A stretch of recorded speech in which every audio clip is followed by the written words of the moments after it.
Hello, hello! My name is Callista, and welcome back to Dragon Age Inquisition.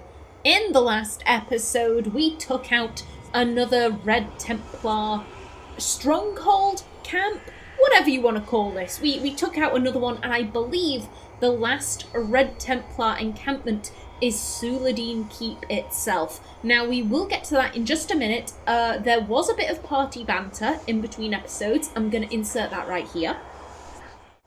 You were happy at the Winter Palace, Vivienne? Your point, demon? You were still sharp, but happy. Golden, glittering, everything gleamed. Rules that let you win. One does not wish to brag. That's why you're happier being a noble than a mage. You fear demons, not people. People can only kill you.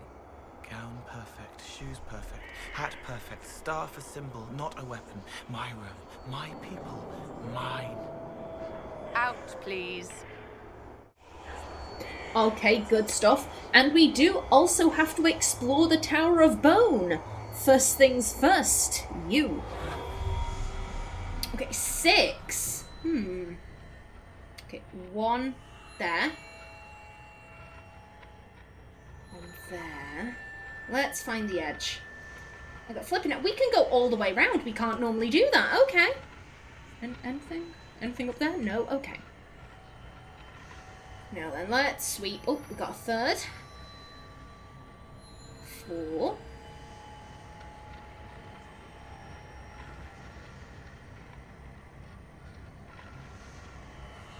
5, and come out, wherever you are. Where? Oh, apparently we got one. All right, good stuff. And there is a landmark somewhere. I want to say it's at, like, the top of this building, perhaps? Because we can climb further. Excuse me, Aenor? Aenor, would you like to climb? There you go. Now then, I was telling you all about Cass. Cass Adar, my Qunari Inquisitor, and the only one I haven't told you about yet. Let's grab this first, though. Tower of Bone. The Tower of Bone is so named for the hundreds of human bones discovered in a hidden chamber beneath the flagstones. The bones were cremated in accordance with Chantry law, and the chamber cleansed and sealed. Local tales of the tower and its grisly contents abound. Some believe Tevinter's built the structure, reinforcing its foundations with blood magic. In other tales, elves built the tower. My favourite is particularly imaginative. In this story, a blood mage summoned a greater pride demon, who then possessed the entire tower. When the mage died, his sons were unable to control the demon, so they commissioned 8 monstrous iron chains intended to hold it. The touch of the cold iron chain is the only thing holding the stone abomination in place. Should they break, the tower will pull itself off its foundations and walk, destroying everything in its path. From the Highlands of Orlais, by Lord Adamar Gardhout, Royal Historian. Okay, fabulous. Now, guys, we're going straight back down. We're going straight back down. If I know, there you go. Aenor's having problems with ladders today. I'm not quite sure why. She's got strong elven knees. It's fine. It's all good. This is a really big camp, and I'm a little bit overwhelmed. Not gonna lie. Okay, where you at?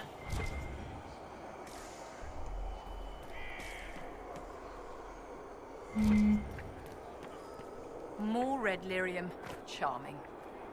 Right there. Ha. You're coming with me. Thank you. Now, how do we get back up? This doesn't seem healthy. This does not seem healthy. But we're gonna do it anyway. Okay, no, don't slip between the cracks. Let's get onto the walkway. There we go. Now then, yes, as I was saying, we were talking about Attire. She did have an obsession with the Qunari, with the idea of what life could have been. Maybe she would have been more confident if she hadn't been so mercilessly bullied as a child. That was her main thought, shall we say. Growing up, her life was, you know, pretty quiet because, again, she didn't have any friends. She just had her little clockwork creations that she made. Hello there. You're right. Got up. We spend it. Get a scream. Scream, Aenor. Thank you. And then you back. This is not a good angle. Okay, go get back in there. And back. How dare you? How dare? This is a bad angle. Come on. Can we move them forwards? I know where you going. Where are you going? Okay, is everyone chill? Is everyone chill now? Okie doke. Okie doke. And of course I'm gonna loot. Of course I'm gonna go looting before I go see what is pulling Aenor to the side. Now then, we're in here. Okay, that is not a doorway.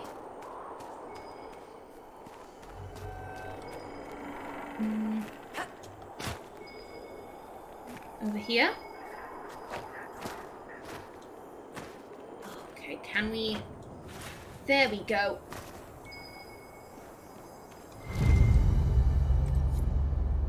Mama's ring. There we are.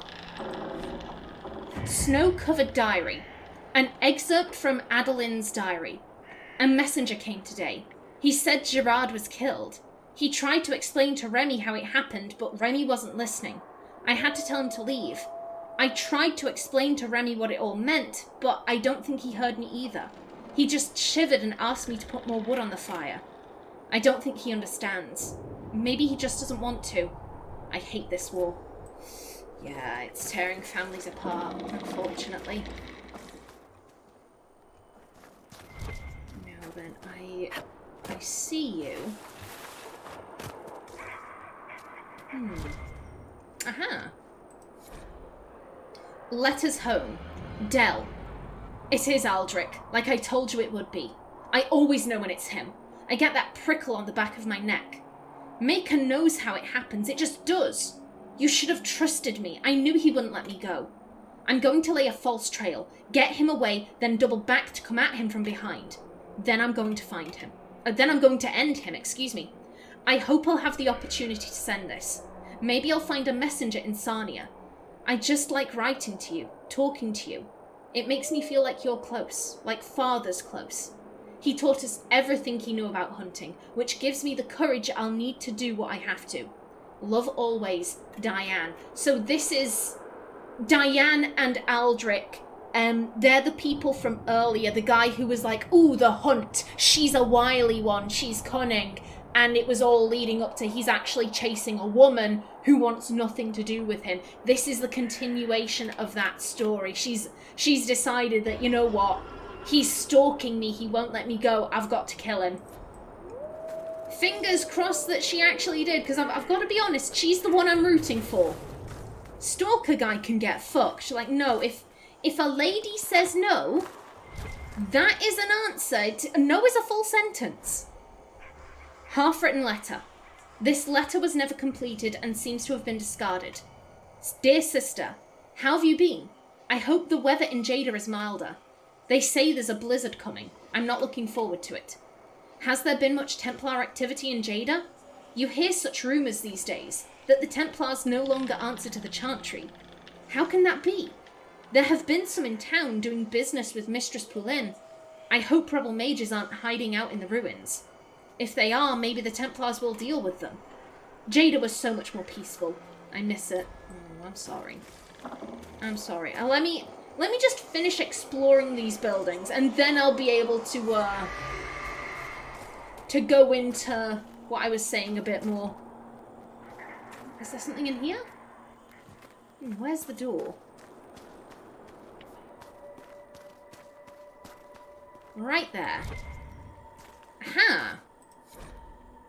Fisherman's letter. Hey, Wormface. You know our usual spot under Judy's Crossing? I was there fishing 2 nights ago when the entire thing came down. A thunderous noise like you've never heard. Maker must have been watching I Sorry behind. I don't know how I got out of there alive. It was those damn Templars. I told you there was something shifty-like about them. Anyway, I was picking myself up when I saw something glittering in the rubble on the shore. I should have gone and looked, but those Templars were poking around what was left of the bridge, and I didn't want them to see me. I'm thinking there might have been some sort of treasure hidden in the bridge. I'll need you on lookout while I dig. Come by when you've a mind to, and we'll head over. Hooknose. Nice nicknames there. And then let's see. Okay, so we have all of these shards. And that's Suledin Keep. You know what? I'm inclined to head this way. I'm inclined to head to the keep as soon as possible. Now then, as I was saying, yeah, she had an obsession with the Qun and, you know, what it would have been like to grow up in Sahrnia. Her only friends as a child were the ones she made herself. And I think when she was about 18 or thereabouts... Oh, those are our people. Get in there. Get in there. Come on, quick sticks. Save him. On me. Got up. And we spin. And then back. Take him out. There we go. Was that Michel? Yeah, I think so. Excuse me, can we... Hello?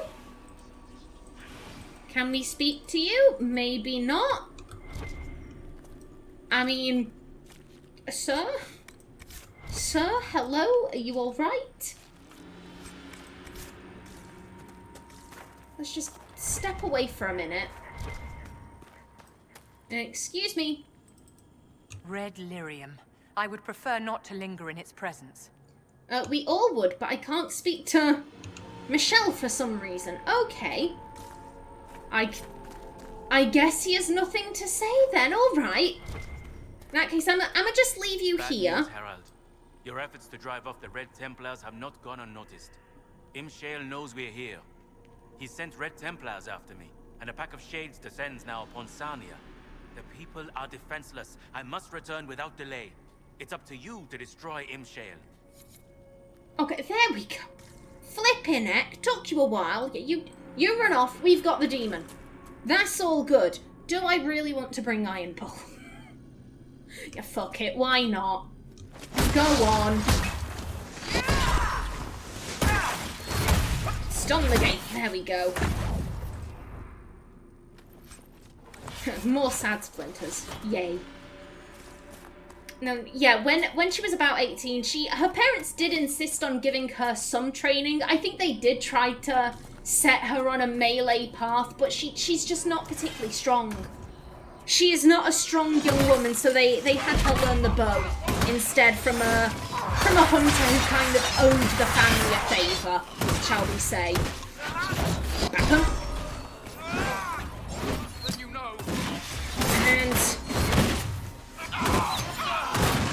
And hey, new trial rewards. Who is that? Sir, no. Sir, just stop.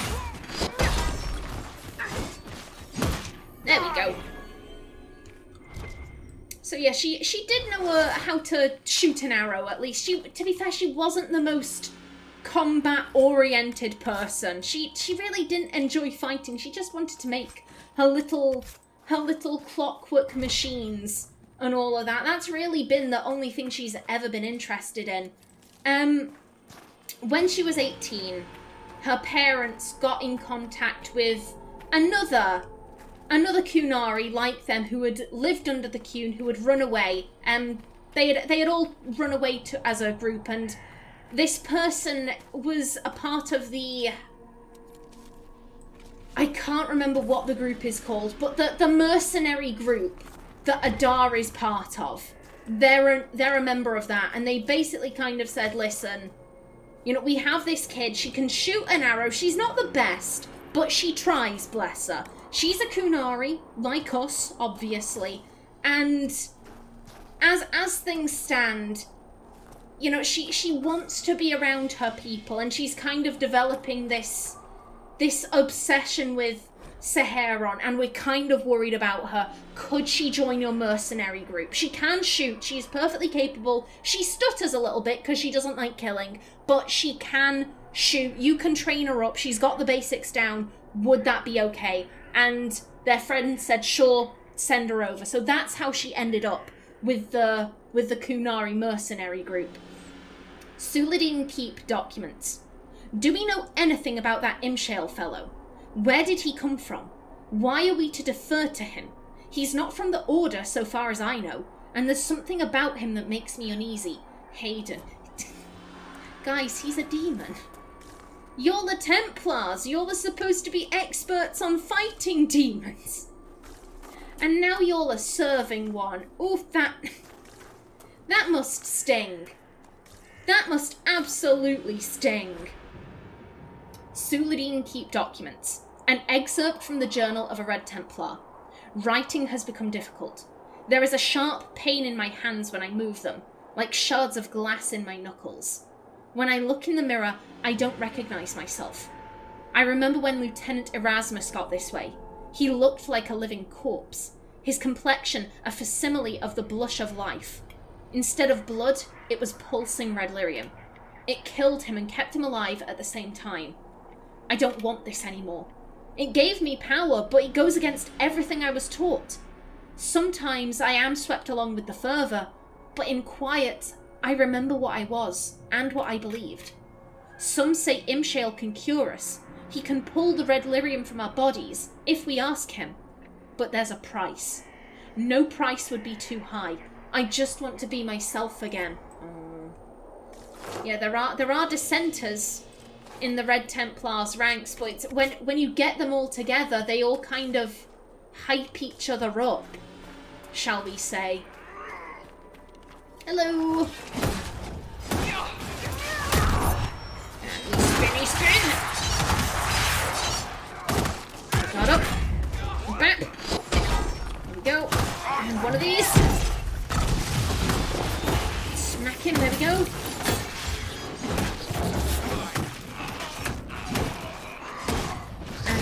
You in a bush. Get out of the bush.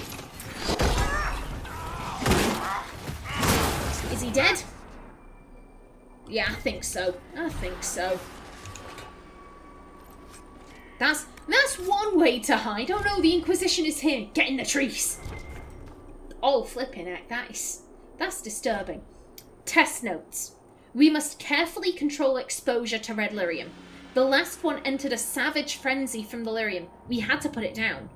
Once the red lyrium takes hold, their strength increases, as we expected, but it makes them even more difficult to leash.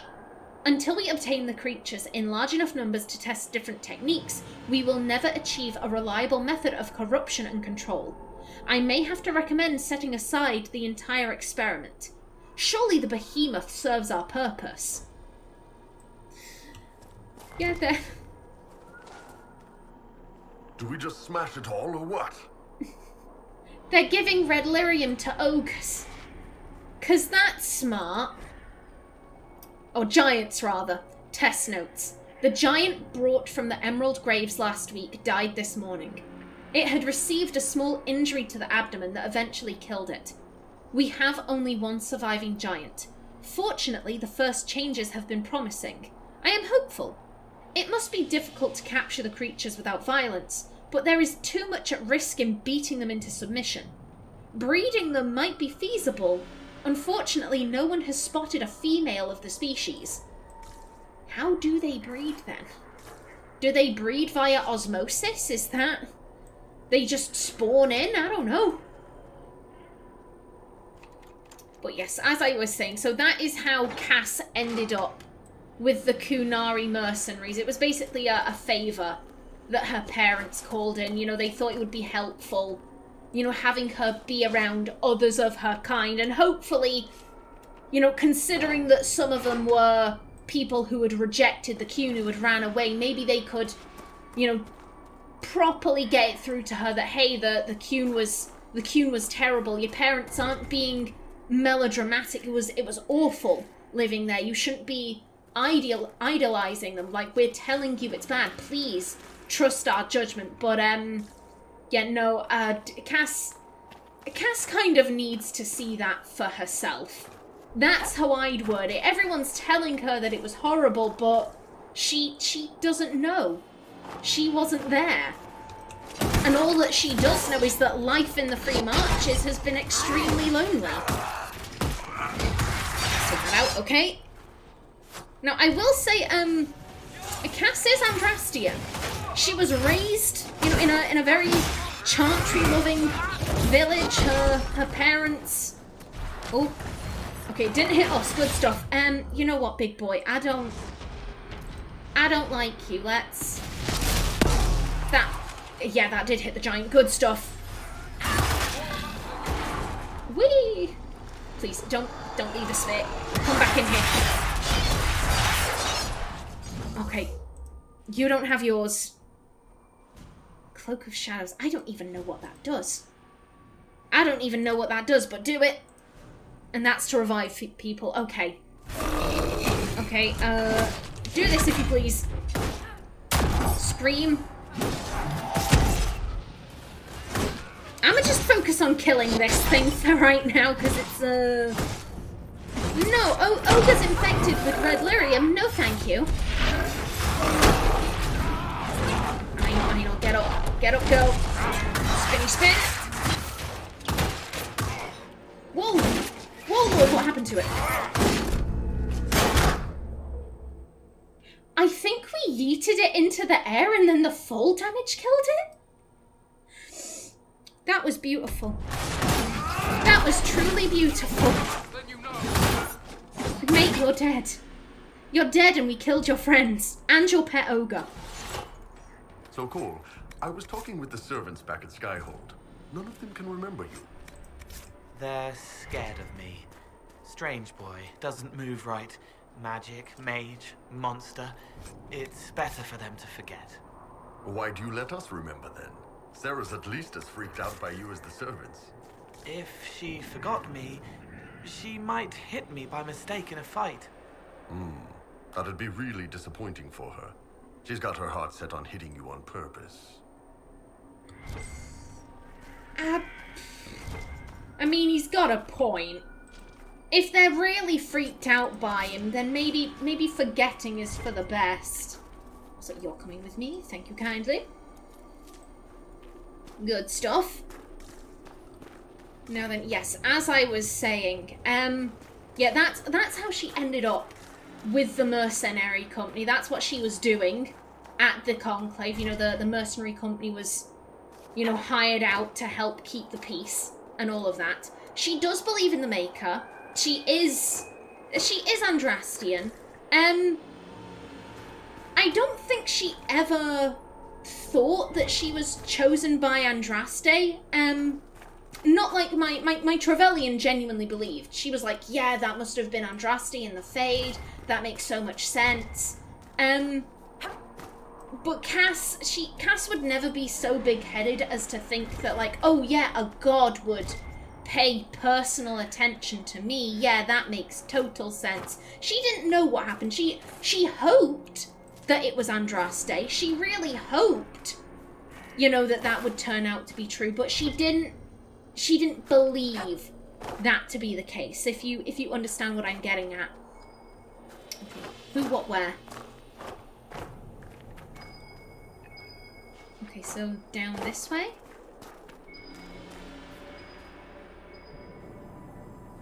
Up there! Aha!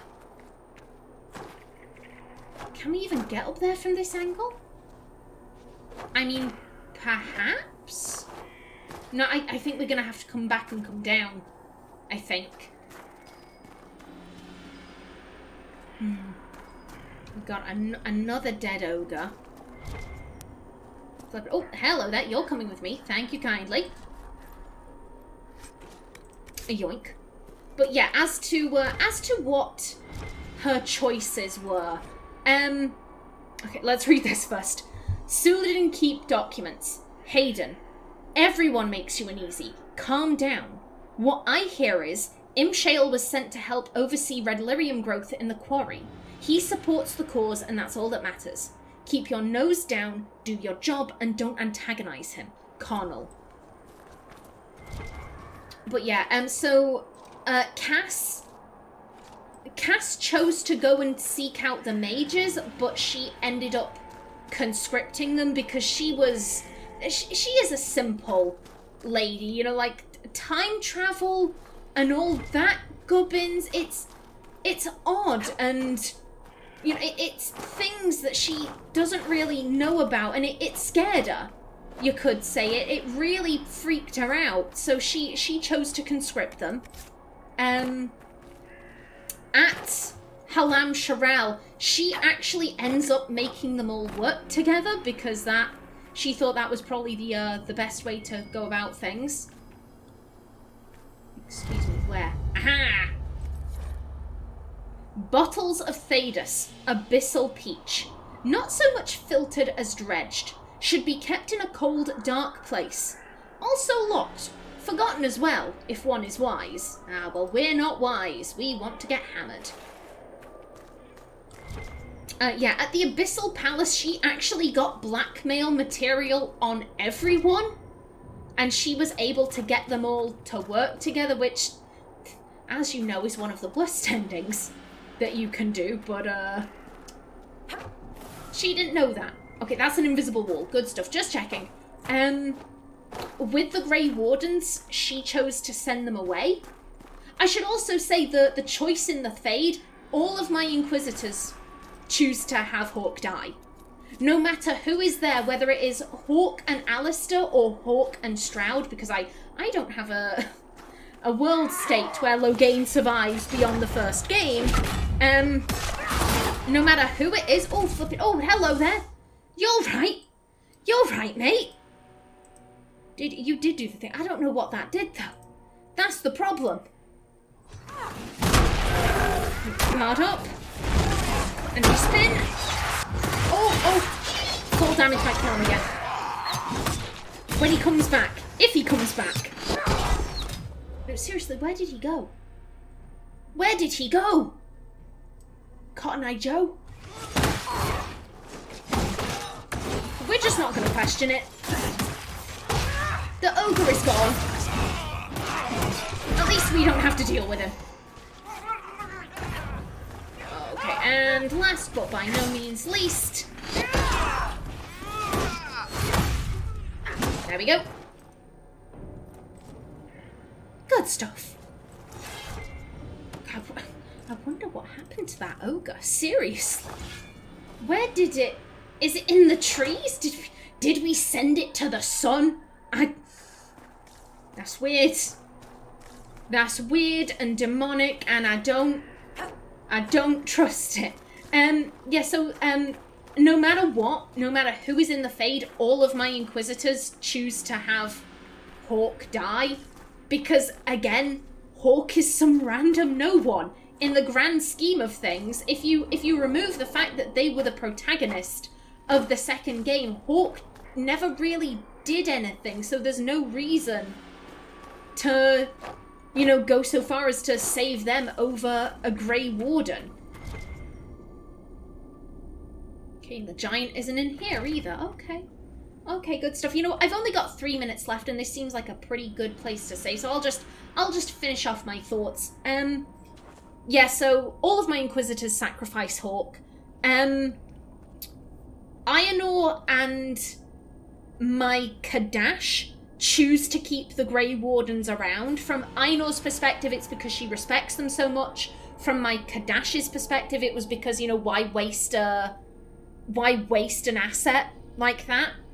My Trevelyan and my Adar choose to send the Grey Wardens away. From my Trevelyan's perspective, it's because she believed they needed to be punished. And from my Adar's perspective, it was because she was scared. She was scared by a lot of what went on. Not scared to the level that Amelia was scared. She was just a very timid person. She was not a natural leader. She was one of the last people you would ever want leading an Inquisition because she was so unsure of herself and she felt like she never really knew what she was doing. She had a tendency of messing things up because she'd get so flustered. So she sent away the Grey Wardens. She romanced Blackwall because he treated her like a lady, to be brutally honest. I kind of picture my Attire being in her late 20s. Sort of around my age, to be honest. She is my youngest Inquisitor. And Blackwall treated her like such a lady. She was so used to people seeing her and being like, ooh, the ugly monster. So when Blackwall is there being like, my lady, are you all right? She was very smitten with Blackwall. She was properly taken with him. And, you know, then obviously there's the Tom Rainier reveal.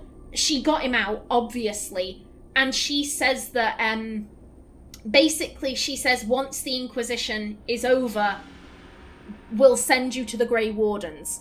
I like to imagine that she was kind of pressured into doing that because obviously, you know, with her relationship to him, it looked really corrupt. The fact that she was breaking him out of jail, effectively. So I think she was kind of pressured into giving him to the Grey Wardens. That wasn't necessarily she wanted to do, but Josephine kind of insisted on it. She continues the romance because she loved him. She loved him like she had never loved anyone else, which means at the end of Trespasser, her heart was broken and it hurts and I cry so much, which is why I don't like playing her story. It makes me deeply upset. I'm pretty sure that's all there was, or at least so far, for Cass. I've gone over all her choices, her specialization, her romance interest, or love interest rather. Yeah, I'm pretty sure that was it. Anyway, if I think of any other details, then I can tell them in the next episode, because I am out of time for this one. Let's read a couple of codex entries first, though. Felendaris. The name Felendaris is Elven, meaning demon weed, which is fitting for this rare plant because it grows only in places where the veil is thin. Felendaris is easily identified. It's a twisted, wicked-looking shrub with long, thorny shoots and no leaves. A skeletal hand reaching out from an unmarked grave. Many swear the plant radiates a palpable aura of malevolence, so it comes as no surprise that it unnerves many a junior herbalist. An excerpt from the Botanical Compendium by Inez Arancia, botanist. Places. On Skyhold. A page from an enchanter's journal, scorched to near illegibility. The style is an Old Ferelden dialect, circa mid to late Divine Age. Experiments in ambient lingerings, first stage. The question isn't, is it special? The question is, how special? We found relics, but there are always relics. Elves ranged far beyond their empire. Elves ranged far before their empire was crushed, but rarely did they return where they did not build. This place they visited again and again. I see it in the fragments. Clays from different nations, not just craftsmen. Styles from different centuries, not just clans. And yet no record of a ruin. The structures here are all Ferelden, with stone ferried up by a typical madman. Whatever was here, whatever natural spire, it was flattened for a floor. But I know the common shapes, and I will erect them as was custom, and we shall see what the elves wish to see. The note below is in a different, uneducated hand. I finished this for Master Ganot. His workings brought lightning, much lightning. The rods are pools of metal now, and all his workings burned. Master was also struck. I write for him his last words because his fingers are ash and he did not live the night. The veil is old here. Skyhold has not just been claimed time and again, but sacked as well. We've managed to uncover some remnants, including a scratching under a pillar that mentions the name given by a witch. Old, but still long after the place had been built over. but the author knew something of its first purpose, or at least something of a legend. Var Landavalis him Sar Bellanaris San Elgar, Malanada him Samiras Fenar Taldin, word missing. Nadas Salin Tel Ravas Ne Soli Tel Sethanara, Taras Salan Telas Venir Abelethvir, word missing. Even with assistance from your elf, we managed only a partial translation. Elven is often a game of intents, not direct mapping of phonetic meaning. That means it's a mess. Our belief transformed into everything. Assertion, problem, uncertain. All time is transformed into the final or first death, uncertain. Inevitable or threatened victory and horrible or promised freedom in the untorn veils, uncertain. Where the sky is held up or back, where the people give or gain love, that is an apology or promise from or to, missing subject, uncertain. Mostly complete as fragments go. The rhythm is strange, not like others I've recorded. Perhaps less a poem more than a statement. The Elven language does tend to meander. Notes from the archivist. Possible references to Skyhold in the readings of the Great Library of Val Royeaux. What follows are the names of the powers that may have held a fortress in the region. Unfortunately, time and records are such that, for many, the name is all that is known, and some of those are merely as reference in other works. Your fortress is a vagabond, but years will do that to stone well made. The Tan Empire. Passing mention of an unseen trading partner occupying where hold the sky in the Ravani ballad of Kintam of Knoll. Thought fictional, date uncertain. Father of Rast, and that Ferelden built upon the sky, mentioned as a possible destination of the Spirit of the Dead Ban, a Ferelden lullaby dated to the Exalted Age. Lady Banda of She, Ferelden highwayman banished in 483 Black, thought to use a place in the clouds as refuge. Spire, Orlesian tavern song mentioning Skyhold by name as a fanciful utopia, but also claiming nugs with wings and a dragon that blows bubbles. T-Orn V, possible etching of major Skyhold features, but no context available. Unknown language, the tile has never been translated. Pre-glory. Tavinta carving, a broken relief that matches the outline of the main gate, but all possible scholarship suggests a structure outside Minrathous pre-divine. Possible shared inspiration, but it is not known in what direction. Study continues. We will appraise you of any other references of work. From the office of Lord Gippin, Archivist of the University of Orlais, Val Royeaux. Inquisitor. Your archivists have asked me how I came to know the name and location of Skyhold. To the latter, I may speak easily. When one walks in the Fade, any fortress that has seen enough battles shines as a beacon for spirits drawn to death and struggle, even after centuries of disuse. As to the former, I myself cannot say for certain.